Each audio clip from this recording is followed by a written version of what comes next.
welcome dans ce nouvel épisode de podcast. Tu es sur la chaîne Business et moi. Je suis absolument ravie de te retrouver ici. Business et moi, on parle finance, on parle de ton entreprise. Et tu sais que et moi, ça signifie en fait un petit peu l'excitation, la joie, mais aussi les montagnes russes que tu peux vivre avec ton entreprise. Donc, welcome, on parle de tout ça aujourd'hui. Dans un épisode où on se retrouve en interview et j'accueille aujourd'hui Laurie Piquero que tu peux retrouver par exemple sur Instagram, qui est la fondatrice de l'entreprise Basic, formation qui accompagne également des entrepreneurs à développer, à avoir une croissance absolument folle avec leur entreprise puisqu'elle a elle-même vécu tout ça. Elle a pas mal monté et développé sa structure. Et vraiment, je tenais à la recevoir ici, aujourd'hui. Donc c'est parti, prends-toi une petite boisson ou bien ce que tu souhaites et en tout cas, eh bien, viens nous dire en commentaire avec Laurie ce que tu as préféré de cet épisode à la fin. Et bonjour tout le monde, bienvenue sur ce nouvel épisode de podcast et je suis hyper contente aujourd'hui de faire l'épisode accompagné, ça faisait très longtemps, avec Laurie Piquero. Je suis ravie de te retrouver ici. Eh ben, moi aussi, écoute, ça me fait vraiment plaisir. C'est un honneur d'être là à tes côtés pour discuter. Je sais pas encore de quoi on va parler exactement, mais je vais me laisser porter et j'ai hâte de voir ça. Ça, c'est super cool. Alors, la première chose que je voudrais, pour ceux qui ne te connaissent pas, si tu peux te présenter de manière très simple. Très simple, j'entreprends depuis aussi longtemps que je travaille. J'adore ça, c'est quelque chose qui m'anime, peu importe les projets.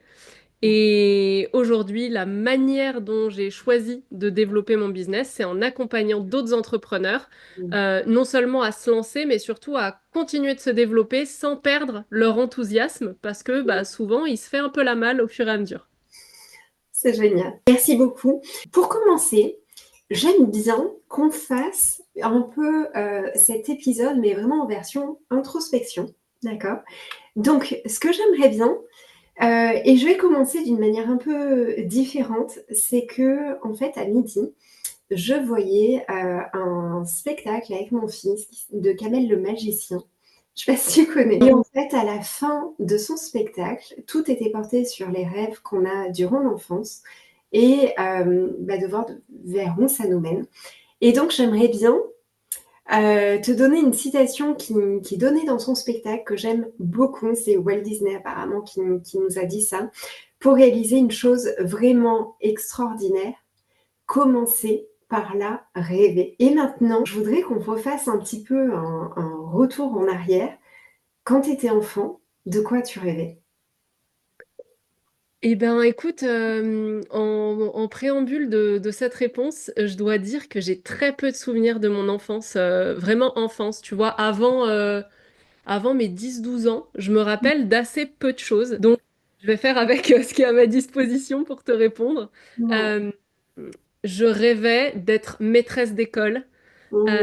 Je rêvais de porter des talons. Et je rêvais d'avoir une famille avec des enfants. Mmh. Euh, c'était principalement ça. Bon, génial. Est-ce que tu mets les talons aujourd'hui? Bah, tellement peu. J'en ai mis, mais tellement plus du tout maintenant. J'adore, j'adore. Alors, justement, par rapport à cette période où tu as très peu de souvenirs, en fait, si tu te reconnectais, juste par exemple quand tu étais dans ta chambre, si vraiment tu t'ennuyais à mourir, vers quel type d'occupation tu avais l'habitude d'aller? Je passais ma vie entière à jouer au Barbie et au Playmobil. Je Mmh. racontais des histoires, je créais des trucs de famille. Alors, pas du tout des familles parfaites, tu vois, Mmh. mais je créais des familles et genre, je jouais à ça toute la journée. J'ai eu beaucoup de moments où j'étais seule quand j'étais petite. Ouais. J'ai un frère et une sœur, mais qui sont plus âgés que moi, qui étaient plus à la maison. Ma mère m'a élevée toute seule. Donc, en fait, elle travaillait, ce qui fait que, tu vois, le mercredi, le week-end, le soir après l'école, j'étais souvent toute seule. Et je pouvais passer mon mercredi entier à prendre 5 Playmobil, remplir l'évier de la cuisine et sortie piscine aujourd'hui. Et jusqu'au soir, tu vois, je pouvais rester là. Ok, génial.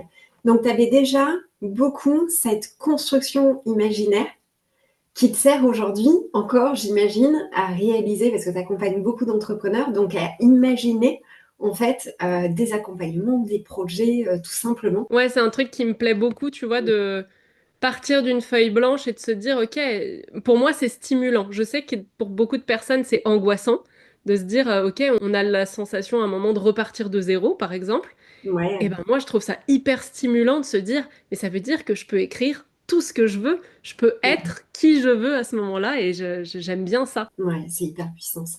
Ça, c'est hyper puissant. Et puis finalement, ce trait de caractère-là, on le retrouve puisque on s'est vu, nous, la semaine dernière pour un enregistrement de podcast sur un nouveau concept que tu as imaginé qui n'existe pas. Ouais. Donc finalement, ce trait de caractère d'imagination, c'est vraiment quelque chose qui te nourrit au fur et à mesure. Ouais, complètement. Et c'est quelque chose avec lequel je reconnecte aussi ces derniers mois, parce Ouais. que j'ai toujours grandi avec l'idée que je ne suis pas créative. Ah, Euh, pour moi, la créativité, c'est faire de la peinture, c'est chanter, c'est faire de la musique. Et je sais pas faire ça. Et donc dans ma tête, j'ai jamais été créative jusqu'à ce qu'il y a quelques mois, tu vois, mon chéri me dise, mais pourquoi tu dis que t'es pas créative? Et je dis, bah je sais pas, regarde, je sais pas dessiner, je fais pas de peinture. Il me dit, mais c'est pas ça la créativité. Et en fait, en revoyant cette définition-là, je me suis dit, ah oui, ok, en fait, et c'est vrai que tous les projets que j'ai portés et qui ont rencontré le plus de succès, c'est mmh, ceux que j'ai imaginés à partir de zéro, plutôt que d'observer ce que les autres font et mmh, d'essayer de moi trouver quelque chose à partir de ça. Ça a été toujours plus simple pour moi d'écrire un truc depuis une page blanche que d'essayer de reconstruire quelque ouais. chose qui aurait déjà été fait. Mais je te rejoins complètement parce que j'ai eu exactement le même style de réflexion il y a de quoi 1 ou 2 mois parce que de la même manière, en fait, dans ma famille, moi, j'ai des hommes qui sont très forts en dessin, mais qui ont un talent vraiment de fou. Et de la même manière, moi, je me disais, mais en principe, je suis censée être créative aussi, mais absolument pas dans les faits. Et tu vois, de la même manière, je me dis aujourd'hui, bah, finalement, tout le contenu que je fais sur les réseaux sociaux, par exemple, c'est de la créativité, en fait. Mais oui, tellement. Puis créer une offre, imaginer quelque chose. Ah oui, Là où ça m'a parlé aussi, c'est la créativité dans les solutions qu'on trouve face aux mmh, problèmes. d'accord. Donc en fait, il y a plein d'autres formes, mais c'est vrai que si on reste branché sur une manière d'être créatif, ben on l'a ou on l'a pas, quoi. Sur l'artistique, génial. Autre question que j'adore par rapport à l'enfance, est-ce que tu te rappelles des personnes, alors soit des personnages de fiction, des personnages de dessins animés, des célébrités, dans ton enfance, est-ce que tu te rappelles de vraiment 1 ou 2 personnes comme ça que tu admirais profondément? Euh, Pas vraiment. Alors attends, je vais te donner une deuxième info. J'ai très très peu regardé la télé quand j'étais enfant. Euh, Jusqu'à assez tard, en vrai, je crois que vraiment c'est rentré dans mon quotidien quand j'avais 13-14 ans. Mais je me souviens d'avoir à un moment donné vu la Star Academy. Et c'était l'époque où Nolwenn Leroy a gagné. Et j'étais trop contente que ce soit elle. Et je sais pas, à ce moment-là, tu vois, il y a eu une espèce d'admiration de se dire, on l'a vu progresser Mmh, jusqu'à arriver à la fin où elle gagne et tout. Donc, OK. je peux pas dire que c'est quelqu'un qui a marqué ma vie, tu vois, profondément, mais c'est ce qui se rapproche le plus de ce que tu me demandes là. Ouais, ouais, ouais. C'est hyper intéressant parce que moi j'aime beaucoup cette question. Ça fait partie aussi des questions que je pose un petit peu en accompagnement parce que je trouve que ça résonne fort et souvent les personnes qu'on admire, alors je repars beaucoup sur l'enfance parce que pour moi c'est une période où on est vraiment connecté Ah à ouais. qui on est. Et le fait d'observer comme ça quelqu'un que tu admires, je trouve qu'on a l'effet miroir qui est très important. Et finalement, ce que tu dis, c'est que l'ascension de Nolwenn, toi, c'est vraiment cette ascension-là qui t'a marqué et que Mm. tu as vécu aussi professionnellement ces dernières années. Donc, c'est hyper intéressant. Ouais, c'est vrai. J'avais jamais vu comme ça. Ouais, j'adore. Je vais voir Nolwenn sous un autre œil maintenant. Et vraiment, enfin, posez-vous la question aussi. Moi, c'est vraiment quelque chose que je trouve des fois, quand on se pose cette question, on a vraiment des tilts. Des fois, on va repenser à des personnes. Ça fait peut-être 10 ans, 15 ans qu'on n'y a pas pensé. Ça dépend un peu l'âge qu'on a. D'accord. Ouais. Mais je trouve que c'est très important parce que souvent, ça va nous permettre de nous reconnecter avec ce qui est important pour nous, en fait, tout Mm. simplement. Tellement vrai. Mm. Et puis en plus, toi, un de tes programmes s'appelle Ascension. Ascension. Exactement. T'as vu à quel point? Ouais, ouais, c'est clair. C'est fou, c'est fou. Je voudrais bien qu'on remonte un petit peu maintenant. Qu'est-ce qui t'a amené à l'entrepreneuriat? Tu m'as dit que finalement, depuis que tu travaillais, tu étais plutôt à ton compte. Qu'est-ce qui a fait justement que tu t'es tourné plutôt sur directement je me mets à mon compte et pas forcément je passe par la case salarié? Eh ben écoute, au début, plutôt un concours de circonstances, et Mm. après, c'est devenu un vrai choix. Ouais. En fait, au tout début, moi, je t'ai dit, un de mes rêves, c'était d'être maîtresse des écoles. Et ce rêve a un peu évolué. Par la suite, je voulais être prof de français. Ouais. Et du coup, j'ai fait des études, j'ai entamé des études pour faire ça. Et ça allait trop lentement pour moi, tu vois. Moi, j'avais envie d'être Mm. prof de français, d'y aller, d'aller dans une classe, de commencer à apprendre à enseigner. Et en fait, c'était si long d'arriver à ce moment-là que j'ai remis un peu en question, tu vois, ce projet. Je me suis dit, est-ce que vraiment c'est pour moi? Est-ce que je vais m'épanouir là-dedans? Ou est-ce que c'est pour faire un peu la fierté de ma mère? Où je me dis, bah, Mm. je suis le seul enfant qui fait des études supérieures, qui va même jusqu'au bac. Donc, tu vois, je me mettais un peu une forme de pression en me disant, il faut que je la rende fière. Et je sais que ça, c'est un truc qui, elle, lui fera plaisir, quoi. Donc, j'ai un peu challengé tout ça. Et puis, en parallèle, j'avais donc très envie de fonder ma famille, d'avoir des enfants. Mm. Et j'avais envie de le faire jeune. Tu vois, moi, je crois que depuis que j'ai 16 ans, dans ma tête, c'est genre un jour de plus, mais un jour de plus qui me rapproche du moment où je serai maman, quoi. Donc, les années comme ça d'études passent, et à un moment, je me dis, non, c'est trop long, j'ai envie d'être dans le feu de l'action, là, j'ai envie d'y aller. Et donc, je me suis mise à chercher un job. J'ai décidé d'arrêter mes études avant même de passer le diplôme. J'étais à un mois de la fin, j'avais validé tous mes crédits, donc c'était une formalité, mais j'ai dit, bah, de toute façon, j'en ferai rien après. Donc c'est pas grave. Première rébellion, je crois, vis-à-vis de ma mère qui n'a évidemment pas approuvé ce choix. Et donc, j'ai cherché un job et complètement, tu vois, page blanche, ce que je te partageais tout à l'heure, vraiment pas de filtre. En fait, j'y allais un peu comme pour faire une enquête de c'est quoi Mm. les jobs qui existent en fait sur le marché. Ouais. Et en parcourant la liste là sur Le Bon Coin, je suis tombée sur une annonce qui proposait d'être négociateur en immobilier. Donc, pas Mm. vraiment agent immobilier, mais c'est plus ou moins le même job. Et je me suis dit, bah attends, je me verrais carrément bien là-dedans, ça me parle. Donc du coup, j'ai postulé. J'ai rencontré le directeur de l'agence qui m'a dit, bah ouais, ton profil, c'est pas dérangeant que t'aies pas d'expérience parce que du coup, on va pouvoir te former à notre méthode, machin. Mais par contre, c'est en indépendant. Donc il faut que tu crées ta micro-entreprise. Et je dis, bah ouais, ok, vas-y, go, comment on fait? Et Excellent. donc, je me suis lancée comme ça dans l'entrepreneuriat. Donc, j'ai commencé, tu vois, à tout le travail autour de ça. Et puis, je suis tombée enceinte de ma fille. Mm. Je me suis arrêtée un petit peu pour l'accueillir et tout ça. Et au Mm. moment de repartir au travail, j'avais plus envie d'être dans cette agence immobilier parce que c'était beaucoup, beaucoup, beaucoup de travail pour très peu de résultats. D'accord. Et puis zéro fixe, tu vois, c'était 100% à la commission, mais j'avais pas reçu de formation. Enfin, je suis arrivée, genre, bah vas-y, maintenant va vendre un appart. Donc, Wow. tu vois, c'était hyper enrichissant pour moi, mais pas viable financièrement. Et donc, je me suis dit, bah, le truc logique, c'est on va chercher un CDI. Tu vois, je viens d'avoir un enfant, je dois chercher un travail, faut que j'aille chercher un CDI.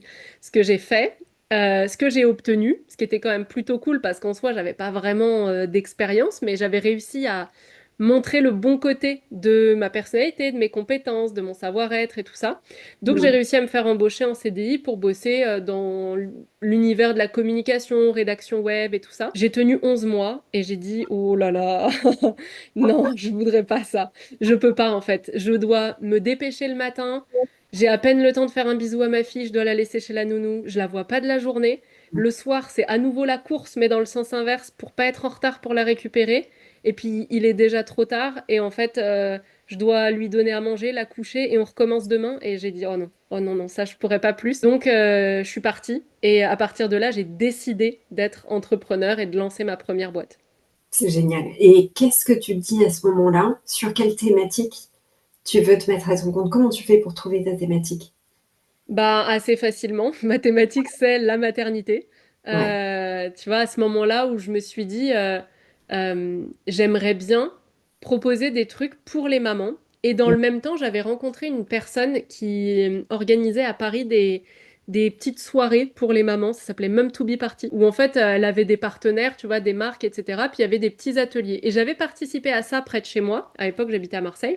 Mm. Et j'avais trouvé ça très cool. Et je me suis dit, mais c'est bien, mais ça me manque d'un petit truc. Tu vois, une maman, elle fait comment quand elle veut se faire masser et que son mec, il est pas là ou qu'il travaille et qu'elle a pas de mode de garde? Elle fait comment quand elle veut passer un bon moment comme ça et bah elle peut pas en fait. Et donc, je me suis dit, je vais créer un concept d'événements, de petits rendez-vous dans toute la France où je vais pouvoir proposer des ateliers thématiques pour les mamans, mais aussi et surtout une manucure, une coiffure, un massage, avec un service de garderie sur place. Et du coup, Ouais. tu payes ton billet et tu Mm. fais garder ton enfant et toi, tu kiffes. Et en parallèle, j'avais aussi lancé l'idée de créer des garderies itinérantes, tu vois, qui pouvaient se placer dans une salle de sport, par exemple. Parce que je me suis dit, mais toujours pareil, en fait, si moi, je veux faire du sport, mais que j'ai pas de mode de garde, bah tant pis pour moi. Et il n'y a rien qui existe pour ça. Donc, bah, j'ai créé ça parce que, inspiré par moi, ce que je venais de vivre et les nouvelles réflexions que j'avais, tu vois, j'ai vu des opportunités. Ah, c'est génial. Comment tu as vécu ce lancement pour te mettre à ton compte? C'était quoi ta plus grande difficulté, en tout cas au moment de ta création? Euh, Sur le moment, j'ai pas ressenti de difficulté. Mm. Pour moi, c'était fluide, simple, j'étais déterminée comme jamais, à Mm. tel point, pour te dire comment j'étais déterminée, mon premier pas dans l'entrepreneuriat où j'ai décidé, je l'ai fait en société, en SAS, et j'ai rédigé moi-même les statuts. Mm. J'avais pas d'argent, tu vois, pour payer les statuts, avocats, machin. Je dis, bah ok, bah je vais apprendre à le faire. Oh, quelle galère! Quelle galère! Mais écoute, j'ai réussi, la société a été créée, il y a eu un aller-retour de trucs à corriger, mais c'est tout. Donc toute cette partie-là, pour moi, elle était fluide, j'adorais.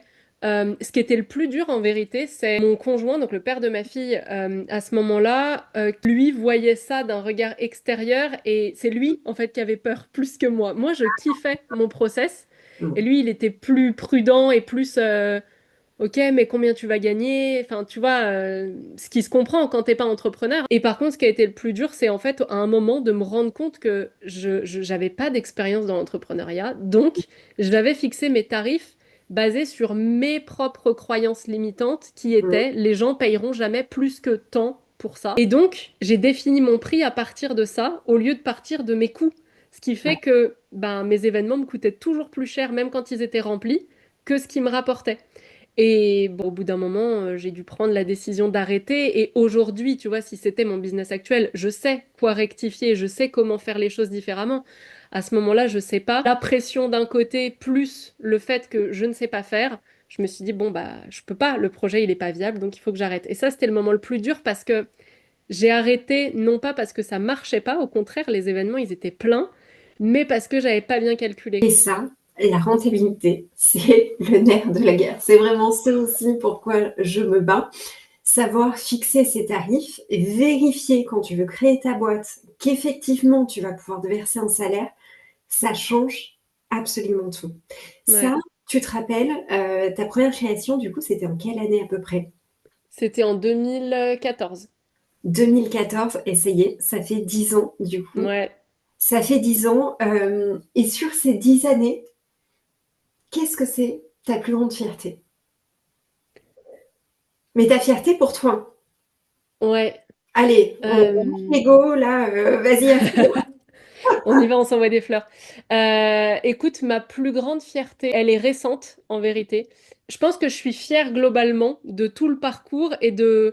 J'ai fermé des boîtes et j'en ai relancé, tu vois, du fait d'avoir toujours été dans ce mouvement-là et de jamais m'être dit, bah non, je peux pas parce que vu que avant je faisais ça et que je l'ai fermé, je ne suis plus légitime d'ouvrir autre chose. Enfin, même si j'ai eu la pensée qui m'a traversée, ça m'a jamais limité. Donc globalement, je suis fière de tout ce parcours, mais en particulier, puisque tu me Mhm. demandes ma plus grande fierté, elle Ouais. est hyper récente. C'est peut-être même ma dernière grande fierté. Euh, donc, ça fait 11 ans que j'entreprends. Avec ce statut micro-entreprise pas vraiment choisi au début. Et ça fait plus de 5 ans maintenant que j'ai ma boîte actuelle. Donc tu vois, ça représente quand même la moitié de tout ce parcours entrepreneurial. Donc c'est quand même important. Mhm. Et pendant ces 5 ans, il y a eu une phase immense d'ascension rapide. Et puis, il y a eu une phase, il y a 2 ans et demi, presque 3 ans, un moment de cassure. Je me sépare de mon mari, de mon associé, et gros problème de trésorerie, etc. Bref, je remets le nez dans toute la partie financière que j'avais confiée euh, confié avec confiance, qui n'aurait pas dû se trouver à cet endroit-là de mon business. Et donc, je me retrouve en vraie grosse situation alerte rouge de tous les côtés financièrement, parce que j'ai une boîte qui tourne et qui génère beaucoup d'argent, mais j'ai Ouais. aussi une boîte qui perd beaucoup plus d'argent que ce qu'elle génère, Mhm. et pas de trésorerie là où je pensais en avoir. Et donc, ma plus grande fierté, ça a été de me sortir de ça parce Mhm. que je Carrément. pensais pas. À ce moment-là, quand j'ai fait l'état des lieux, ce qui m'a pris Mhm. plusieurs semaines, tu vois, pour tout Bien sûr. récupérer, je me suis Carrément. dit, OK, là, je vois pas comment je me sors de ça. Et Mhm. donc, ma plus grande fierté, c'est d'être là aujourd'hui et de parler avec toi et de te dire, j'en suis sortie. Carrément. Comme quoi la finance. Ah là là, c'est merveilleux La ce finance, sujet. c'est le nerf de la guerre. Qu'est-ce que tu as appris? Qu'est-ce que tu as mis en place comme action qui fait que aujourd'hui tu es sûr de toi au niveau de tes finances, puisqu'on en parle? Qu'est-ce que tu as mis en place pour suivre ça et savoir que finalement tu es rentable, tu as suffisamment de trésor? Comment tu pilotes ça? Eh ben écoute, déjà, première étape, j'ai fait un vrai état des lieux. Tu vois, j'ai osé aller me confronter Mm, à tout ce que j'avais délégué. Et j'insiste sur déléguer, c'est pas que je voulais pas m'en occuper. J'adorais ça, mais il se trouve qu'à ce moment-là, je faisais un petit travail en parallèle sur moi où on m'a dit, attention, t'es beaucoup dans le contrôle.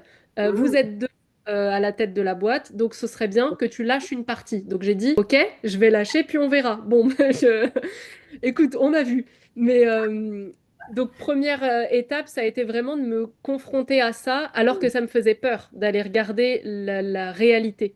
Ouais, Et ça, je pense, c'est une étape qu'on a tendance à procrastiner. Et c'est aussi pour ça qu'on perd vachement de temps. Souvent, c'est qu'on a tellement peur de se confronter à ce qui est là, exact. on repousse, et en fait, ça empire.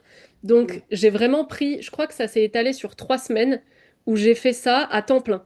mm, Du matin au soir, j'ai ouais, tout repris, tout épluché, les comptes en banque, les machins, mais tout. Et ça a été le premier truc. Après, je me suis mis en place pendant un an, tous les jours, j'allais faire un petit check-up sur mon... Je m'étais créé un tableau pour mm, voir où en était ma trésorerie sur mon compte pro. Donc tous les jours, j'allais pointer et rentrer dans mon tableau comment évoluait ma trésorerie. Ça, je l'ai fait pendant un an. Et puis après, je suis passée à une fois par semaine parce qu'on n'était plus dans la phase de crise. Mais ça, c'est un truc que je garde toujours. Toutes les semaines, je vais pointer où j'en suis, la trésor, machin.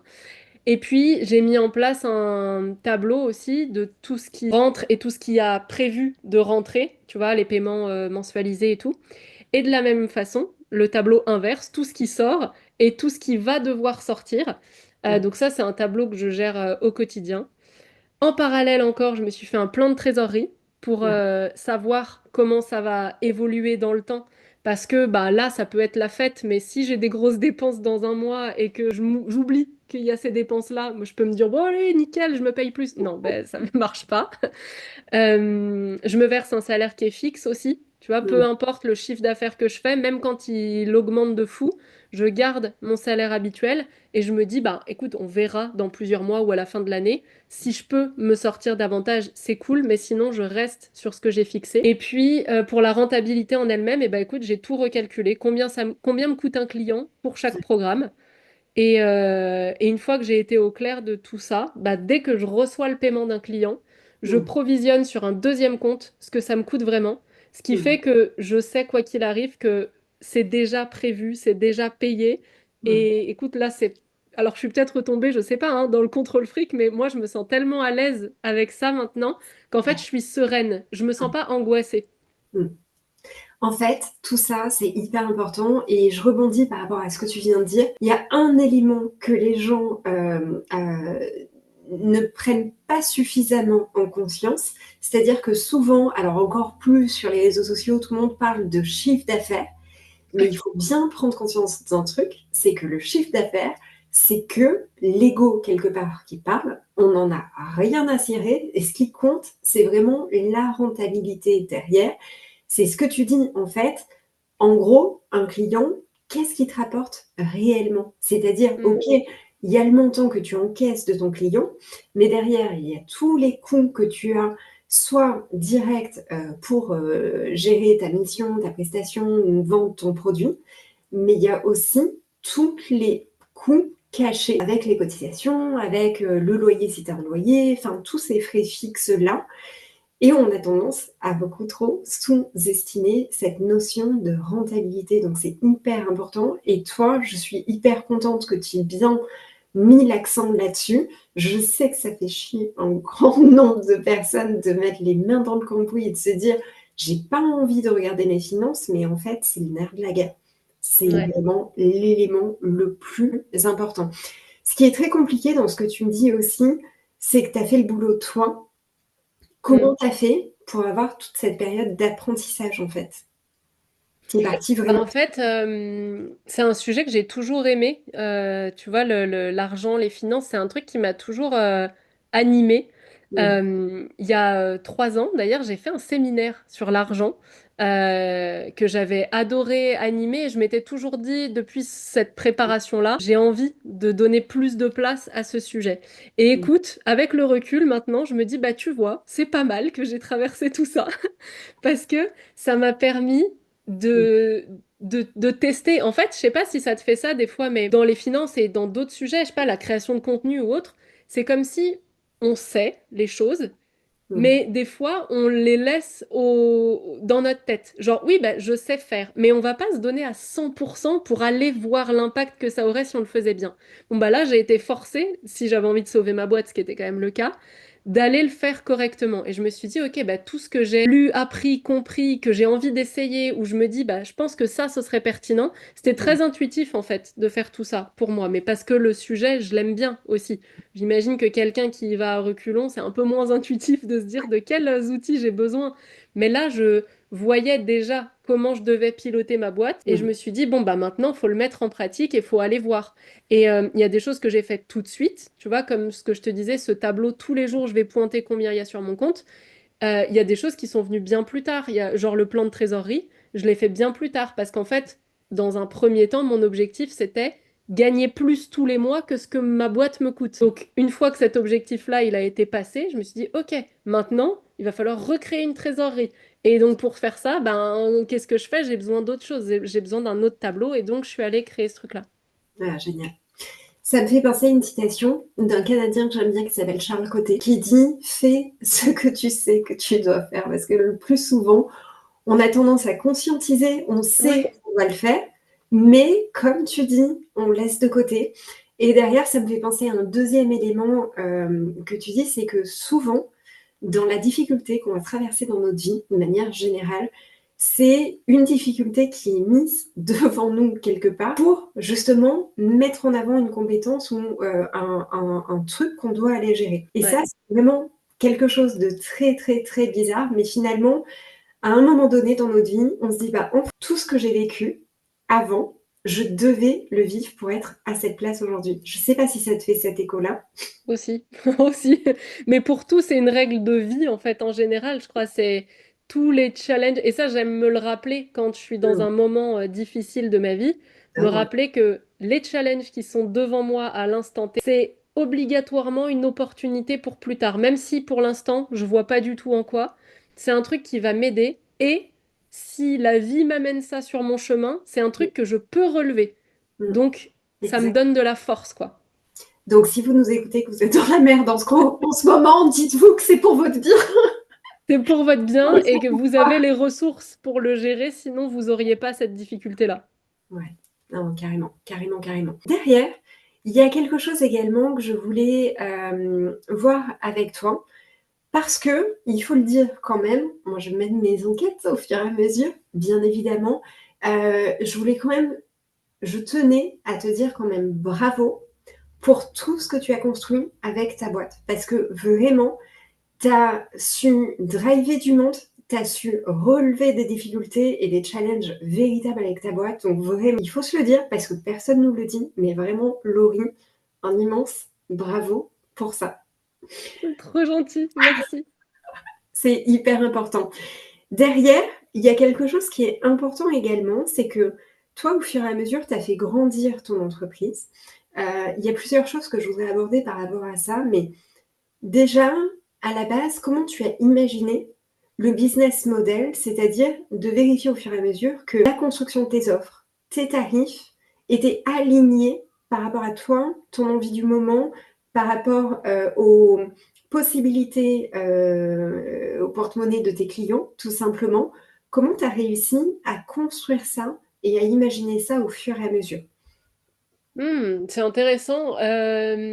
Évidemment, ça a évolué avec le temps. Tu vois, en 5 ans, mes objectifs, quand je me suis lancée, ne sont pas ceux d'aujourd'hui. Mes propositions, comme tu dis, par rapport au porte-monnaie de mes clients aussi ont évolué à mesure que moi, j'ai pris en crédibilité, en légitimité à leurs yeux, en preuve sociale. Tu vois, j'ai pas tout de suite proposé des offres qu'aujourd'hui on appelle high ticket. Euh, En fait, quand je me suis lancée, il y a eu cette première étape où je me suis dit, objectif, me recréer l'équivalent d'un salaire. C'était vraiment juste ça, mon objectif de départ.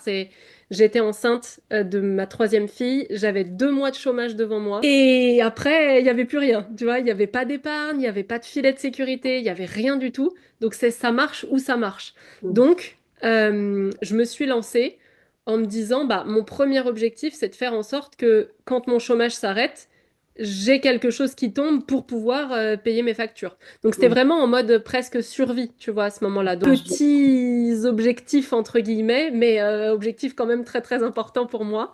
Et écoute, j'ai eu un bon alignement entre la chance, mes actions passées, la façon dont j'ai communiqué, qui fait que tout s'est rencontré et que dès le premier mois, j'ai réussi à générer du chiffre d'affaires et dès le deuxième mois, j'ai dépassé ce que je touchais avec le chômage. Donc ça, c'était vraiment la première partie qui a duré, on va dire, peut-être 6 mois. Et au bout de 6 mois, eh ben, l'être humain étant magnifiquement construit, on s'adapte et puis on se dit, ah, mais c'est nouveau, c'est normal maintenant de faire ça. Ça devient ma norme. Et je me suis dit, bah maintenant j'ai envie d'aller chercher plus. Comment on fait pour aller chercher plus? Donc déjà, je me suis demandé ce que c'était plus pour moi et j'avais besoin de le connecter à quelque chose qui faisait sens. Je voulais pas juste me dire, moi je veux faire 10 000 € par mois de chiffre d'affaires. C'est vide pour moi, tu vois. Donc en fait, je suis partie du sens inverse. Je me suis dit, quelle est la vie que j'ai envie d'avoir maintenant? Et je l'ai chiffrée. J'ai rentré dans un tableau, genre, bah, je voudrais habiter dans une maison comme ça. Ok, le loyer, il coûte combien? Il coûte tant. Je voudrais avoir, je sais pas, telles activités, ça me coûte tant. Enfin, vraiment, j'ai chiffré et je suis arrivée à une rémunération que je devais me verser. Et à partir de là, bon, bah, quel chiffre d'affaires je dois faire pour pouvoir me verser cette rémunération? Et j'ai augmenté comme ça mes paliers, si tu veux, petit à petit. Et aujourd'hui, c'est toujours important pour moi de le connecter à pourquoi faire? Pourquoi est-ce que je voudrais faire plus? Tu vois, je me dis pas juste, ben, je veux doubler mon chiffre d'affaires par rapport à l'année dernière. Parce que ça n'a pas de sens. Enfin, c'est cool si je le fais, c'est cool si je le fais pas. Mais du coup, si j'ai cette ouverture, je sais que je vais pas tout faire pour l'avoir. Donc, j'essaye toujours, tu vois, de vraiment le relier à en quoi c'est important pour moi. Et en plus, aujourd'hui, bah, ça n'engage plus que moi, puisque quand je fais plus de chiffre d'affaires, ça veut aussi dire que je rémunère davantage les gens qui bossent avec moi parce que je les fais plus travailler. Et ça, c'est un truc qui me fait plaisir aussi, tu vois, de me dire, j'ai énormément de chance d'avoir constitué une équipe autour de moi qui est hyper alignée avec ma vision, ma façon de travailler et qui s'engage sincèrement dans cette vision-là. Ben, moi, ça me fait tellement plaisir de savoir que en même temps que je m'élève, ils montent avec moi aussi et on grandit, on se développe. Donc ça, c'est quelque chose qui fait sens aussi. Alors ça, c'est hyper important. Ça fait partie de la base des accompagnements que je fais. On l'a vu à travers l'atelier The Plan, on va le retrouver à travers Optimic. Cette question-là, c'est vraiment, il y a très peu de personnes qui raisonnent comme toi et Ah bravo. ouais? Non mais vraiment, bravo d'avoir fait ce chemin-là. Tu sais, en France, je trouve que, alors je dis toujours en France parce que j'ai pas vécu à l'étranger, mais je trouve que c'est très franco-français de se limiter à un espoir, on va dire, de salaire tel qu'on peut le retrouver en CDI. Et Mm. c'est ce mécanisme-là de se dire de combien j'aurais besoin, en fait, pour avoir le train de vie, alors sans rêver intime, mais quel est le style de vie que j'ai envie d'avoir et combien ça me coûte. En fait, il y a très peu de personnes qui se posent ces questions-là. Et quelque part, je trouve que c'est un super moteur parce que dès lors que tu avances avec la carotte devant les yeux, mais en fait, tu es ultra motivé dans ton entreprise. Il y a rien qui est comparable. Ouais, c'est clair. Bah, tu sais pourquoi tu le fais, en fait. Mm. Et tu sais que chaque action te rapproche de ce truc. Et si c'est connecté à un vrai rêve que tu as pour toi, Exact. bah, normalement, tu as envie d'y aller, quoi. Ah, tellement, tellement. Euh, Par rapport à toute l'évolution que tu as eue avec ton entreprise, est-ce que tu as senti, à un moment donné, on parlait d'argent, est-ce que tu as senti qu'à un moment donné, il fallait que tu travailles, toi aussi, à titre perso, ta relation avec l'argent, dans le sens de ta capacité à recevoir de l'argent? Est-ce que tu vois ce que je veux dire? Ouais, ouais, je vois bien. Je vois bien parce que j'ai vraiment eu ce sentiment qu'à un moment donné, c'était moi qui bloquais. Comme si j'étais pas d'accord inconsciemment avec le fait que ça pouvait arriver Mm, beaucoup plus vite et avec mm, beaucoup moins d'efforts. ouais. Et je me suis vue rentrer dans ce schéma-là. Mm, Et du coup, très rapidement, je me suis dit, attends, ça va pas là. Ça va pas marcher parce que tu demandes quelque chose, c'est-à-dire mm, avoir plus de temps pour tes activités perso, pour ta famille et tout ça, et en même temps avoir plus d'argent. Mais mm, d'un autre côté, il y a une part de toi qui est pas d'accord avec ce fonctionnement-là. Donc, mm, ça va pas marcher. Et l'avantage que j'ai, c'est que je vais assez vite, tu vois, mm, j'identifie quelque chose, je modifie un truc, je fais une mm, action qui me permet d'en changer. Donc c'est aussi pour ça, je pense que, tu vois, il y a des résultats qui sont rapides. C'est mm, parce que bah, j'attends pas un an à me dire, ah oui, je sais que je devrais changer ça. Généralement, le moment où je le vois, c'est le moment où j'agis. Et avant, c'est que je le voyais pas encore. mm, Donc, ouais, il y a vraiment eu ce moment-là où je me suis dit, ouais, là, c'est moi qui est en train de bloquer. Et donc, ça a été hyper challengeant à ce moment-là, mais j'ai décidé d'arrêter de vendre une offre qui marchait hyper bien, mais qui me rapportait pas grand-chose par rapport au temps passé. C'était un format de membership, donc tous les mois, tu vois, j'avais un système d'abonnement récurrent, ce mm, qui est cool sur le principe du business model, mais qui mm. était une toute petite somme, alors que c'est ce qui me prenait le plus de mon temps dans la semaine. Ok. Donc en fait, le calcul était pas bon. Et donc j'ai décidé d'arrêter ça, ce qui a été challengeant pour moi parce que j'arrête quelque chose qui marche bien, Ah mais ouais. aussi parce que bah, j'avais plusieurs membres, tu vois, on était monté à 80 et ils aimaient bien le format. Donc tu vois, le fait que moi d'un coup je dise, eh ben en fait, dans 2 mois j'arrête, ils n'étaient Mm, pas forcément tous contents ni tous d'accord. Donc ça m'a demandé, tu vois, d'assumer cette décision-là. Et en parallèle, c'est aussi le moment où je me suis dit, bon bah je pense que l'individuel tel que je le faisais jusqu'à aujourd'hui, j'ai mm, besoin et je suis capable de le passer à des formats en petits groupes. mm, Et je vais voir. Si jamais c'est moins quali, bah, j'arrêterai, je reviendrai, je trouverai autre chose. Mais en tout cas, je pense que là, il est temps de pivoter et de faire autre chose. Et mm. donc, c'est le moment où j'ai décidé et d'arrêter cette offre qui me prenait vachement de temps pour pas beaucoup de chiffre d'affaires et de faire pivoter mon modèle tel qu'il existait pour commencer à le décorréler du temps passé directement. Alors ça, c'est hyper intéressant. Est-ce que tu as vu un impact, une incidence justement sur ton salaire à toi? Le fait de changer légèrement ce business model, est-ce que finalement ça t'a impacté ou est-ce que tu t'es rendu compte que bah non, c'est la même chose? Au final, ton temps passé était moindre, mais au final, ton salaire est resté équivalent. Si, ça a changé. Ça a changé parce que ça a fonctionné aussi dès le début. Je me dis que si ça avait mis plus de temps, je l'aurais peut-être moins vu. Mais en tout cas, dès le départ, tu vois, je suis passée de je vends quelque chose à une personne à je remplis un groupe de 10 personnes. Donc forcément, mon chiffre d'affaires a évolué. Et comme ma rentabilité était bien calculée, et ben ma rémunération a pu évoluer aussi. Par Ouais. contre, à l'inverse, tu vois, tu parlais de l'importance de la rentabilité tout à l'heure. Bah, je me suis rendu compte aussi il y a 2 ou 3 ans qu'une de mes offres que je pensais être pas très intéressante financièrement, et ben en fait elle était plus rentable qu'une autre que j'essayais de pousser davantage parce qu'elle était plus chère. Sauf que Mm, la plus chère, moi, il me restait en bénéfice, pas en rémunération, hein, mais en bénéfice, il me restait un quart de la somme de Et- l'offre la plus chère, ouais, alors que l'offre la moins chère, il me restait trois quarts de la somme. Et en fait, je me suis dit, mais attends, faut vraiment sortir de cette croyance qu'il faut vendre ton produit le plus cher parce que là où tu gagnes plus d'argent, c'est pas celui-là. exactement, exactement. Et ça, c'est tellement important. Ouais. Euh, Tes prochains objectifs, qu'est-ce que tu as envie pour ton business? Eh ben écoute, j'ai envie de continuer la dynamique dans laquelle j'ai été en 2020. J'ai fait un ménage de printemps dans mon business en 2024. J'ai fait le point sur ce qui me donnait encore de la joie et ce qui m'en donnait un peu moins. J'ai fait le point sur comment je peux retrouver de l'enthousiasme dans un business qui a plus de 5 ans. Donc, c'est la routine, tu vois, maintenant, c'est je connais, c'est mes offres, mes clients, machin. Comment est-ce que je peux remettre un peu de nouveauté, d'excitation dans tout ça? Et donc ça, c'était un peu mon travail de 2024. Là, en 2025, c'est amplifier ce que j'ai mis en place l'année Ouais, dernière, puisque maintenant les bases sont saines à tout point de vue. ouais, Je repars vraiment sur des choses qui sont neuves, qui sont stables et qui sont solides. ouais, Donc maintenant, mon objectif principal, c'est amplifier. ouais. Amplifier le nombre de clients, amplifier le chiffre d'affaires, connecter à qu'est-ce que ça va me permettre de faire. Donc je dirais, ouais, c'est principalement ça. Et d'ailleurs, amplifier, c'est mon mot de l'année 2025. C'est joli, c'est joli. Tu parlais d'une notion d'amusement et d'enthousiasme, et ça, j'en suis tellement convaincue. Dès lors que dans notre business, on retrouve de l'enthousiasme et de l'excitation, ben en fait, notre business fonctionne.